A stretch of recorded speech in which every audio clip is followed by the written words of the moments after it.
What is a big mistake or a big regret that you have that taught you a valuable lesson? Could have, would have, should have. It's over. I think the greatest life you can have is What was life like, the world like during World War II? Wounded soldiers without legs, without arms. oh my God, no, please no. We didn't all come home. On Christmas Day, and I became a prisoner. I remember this vividly. What would they do without me? What would they do? Today I'm asking strangers in their 100s what advice they would give to their younger self. These interviews were filmed over the last few months in different parts of the world, but the advice that is given from some of the oldest and wisest people on the planet has to be some of the most powerful I think any of us will ever hear. I needed to put this together and share it with you. This advice will change your life. Let's get into it. How old are you? 101. I'm 101. 103. 100 and almost 3. 104. 105. You're born in 1921. 1921, April 8th. I'm born April 19th, Oh, same month. 1999. How old are you now? 25. That's your beginning of life, really. It's the beginning of life. Beautiful. 25. What does it feel like to be 103? Too old. I still walk as much as I can. I walked up the hill last night to the restaurant. Part of the exercise is getting dressed. Takes me an hour to put my shoes on. Yeah, I can imagine. What are your secrets for being 101 and not just 101? You're walking, you're having a beer, you're having martinis. How have you gone I to be don't this? take any medication. All my life I've exercised, and I enjoy people. I enjoy my artwork. There's no secret to that. Look, you're born one way and you're going to die one way. God is the only one that can help. My mother, she was a wonderful woman. She died, she was 60. I'm 105 and I'm still here. So how do you answer that? How do you figure that? If fate has in store that you should live a long life, you will. Just by living more years, that's all. Otherwise, it's just luck and the accident of birth, the accident of not having accidents, for example. The other part of it is always having an interest in life, in whatever. These sculptures are mine, this table I built, and the furniture I made myself. I've looked forward, and I think people who look forward tend to get there more than people who don't look forward. I look forward to good things. Well, I've found that I have a purpose and I have a message. When you find what it is that makes you excited and keeps your life force going, it keeps going. I don't know why I lived this long, except I know I still have something to say.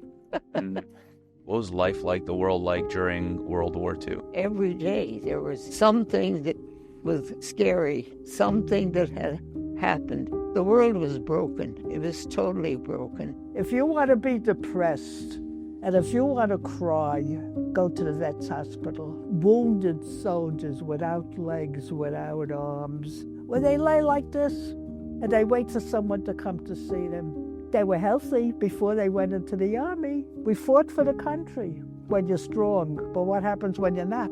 Then what happens? They forget about you? Yeah, it's very sad. It's sad. It's not good at all. When you knew you were going to go into combat, what was that like? You're saying goodbye to your family. You know you may never come back. I don't know if you're thinking about it at the time. What was that moment like? The day that I was to report, I didn't realize what it meant until that moment. My mom hugged me and she said, be careful, Billy. We didn't say goodbye. My dad, he said, I'm going to the train with you. I remember this vividly. He held my hand. I never told you this, Carol. Dad, he said, I'm still coming with you to say goodbye. I said, Dad, please don't. I'll look like I need my daddy with me. Please don't come with me. He held out his hand, and then he grabbed me, let go, and just turned around and walked. I turned around to wave. He was gone. You said, how did it feel? to say goodbye. It was terrible because I may never see them again, and I realized that at that point, what would they do without me? What would they do? Yeah. When did it become real to you? Oh, I guess second day. Second day I was in camp. I couldn't say I wanted to go home, but we didn't all come home. They say, oh, you're a hero. I am not a hero. It's the people that are still there, the people that are left behind. They're the real heroes. You were captured because you became I a was prisoner of captured war? on Christmas Day. Have you made peace with it? There are some things I can't do, like emotionally. There are gaps in my emotion. I can't have the deep emotions. When I came out, I was a young man of 25 or so. I went in at 18, for 4 years of those was a prisoner. But I came out emotionally different from other. I couldn't... When you're walking around with 4 years with the threat of a bayonet being stuck in your back if you don't do something, you tend to walk around cringed and not let any emotion. If you show anger, then you're for it. So if you show anything else, you'll be for it. And one teaches oneself not to show emotion of any kind. On D-Day, the surrender comes and you know that the war is, in your regard at least, over. What was that day like? First day that they told us that we were going home. Oh, we were all happy. Yeah, good. A little later, they come out with these khaki uniforms. And I said, why do we need a khaki uniform? We're going home. Oh, no. He said, you're going to Japan. Oh, I'm trying, my face dropped. I said, oh, my God, no, please, no. Later on, the war got over, and everybody threw up their hats and everything. We're all happy. Yeah. How did you guys celebrate? So, well, the guys were drinking a 3.2 beer, little bottles of beer, but they didn't have too much alcohol. They didn't allow that. So you had a lot. Oh, so you had a good time, yeah. Oh, I know I went and had a good, strong martini.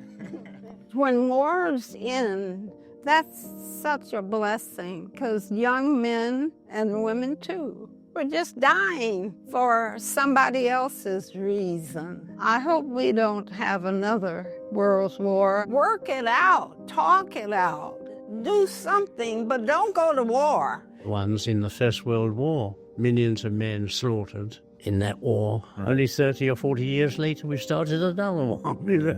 The effects of the bomb in Hiroshima and Nagasaki were horrendous. Now we have thousands of times that power at our discretion. That will trigger the end of life as we know it now, and with all our goals and all the things we left behind to make the future generation better. Do you think the world was safer back then than it is today? It's a different world. Is it a better world? I don't know. Today the kids have guns. When did you ever hear a kid having a gun or a knife? Never. You have it today. Were you married? I had one husband and that was it. How long did that last? How long did it last? Until he died. One heart attack, boom, out. How old is he? 80. Almost 60 years together. Somewhere. Too many years even to remember. What was the secret? No secrets. Well, we used to fight. We get to talk to each other. That's all. We'd sleep in the same bed. He would turn his ass to me. I would turn my ass to him. And that was the end. You were married? Yes, I was married. But I married late. 1972.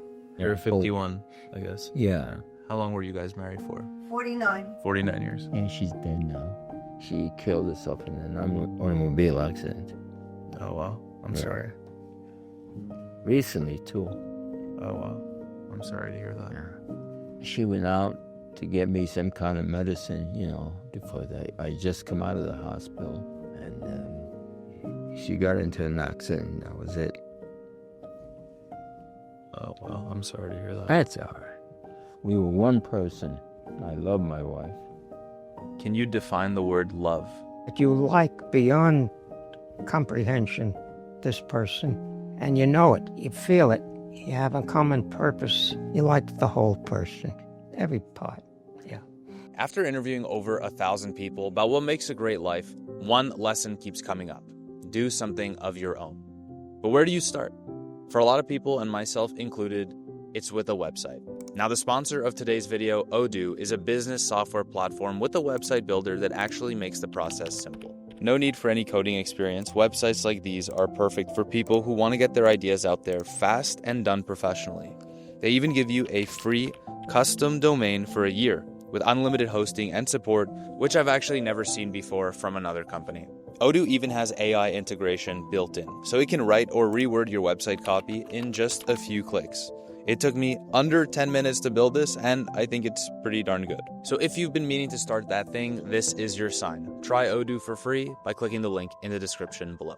All right, back to the video. My husband asked for a divorce after 46 years of marriage. I thought I was done. I was completely broken. And I thought there's nothing more to live for because we had done so much together, had 6 kids and all this stuff. And then he asked for a divorce. And I felt like I was just in limbo. How old were you at the time of the divorce? How old was I, John? 70-something. What happened? Oh, he found somebody. In the 70s? How do you move forward? Oh, I was totally broken, and I didn't want to be broken. About a year later, I was able to write my ex-husband a letter and say, thank you for giving me my freedom, because all of a sudden I was not Bill and Gladys like I had always been during our marriage. I was Dr. Gladys. So all of a sudden I had a new identity and I could use it. The hard times come, but they go too. If you could go back in time to your 25-year-old self, knowing what you know today, what advice would you give to him? In my own family, I lost a son at 30 from suicide. And I tell myself, if I only knew what I know today, he wouldn't have been in that. It's useless. It's a futile exercise. One makes mistakes and has regrets for 100 years. You know. So that's the lesson I learned. There isn't one.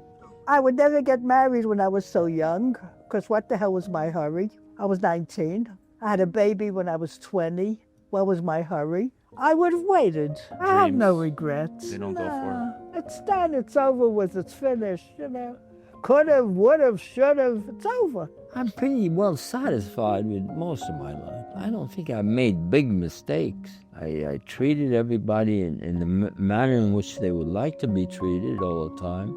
I think the greatest life you can have, and you'd want to have, is not always think about yourself.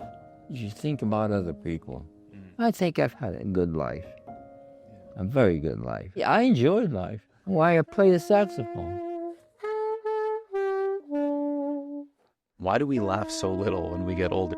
We forget, and we start carrying the bag. It's better to let it go. But if you take it in and you say, oh, well, it doesn't matter, and you let it go, it's gone. You don't even remember it. I'm really content with where I am. I don't have much, here, but I've got the whole world. So if I'm listening to you, and I'm 25, and I think it's too late, is it too late? Are you kidding? What if I'm 40 and I'm thinking it's too late? It's not too late at 40. It's never too late.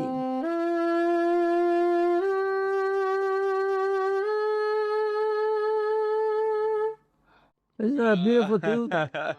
Oh my God. Isn't that beautiful? Thank you so much for watching this video. If you enjoyed it, guess what? We actually released the full-length interview, every single second of advice, on our podcast channel, Seeds of Success. You can check out the full interview by clicking the link right over here and subscribing. Thanks again, and see you next week.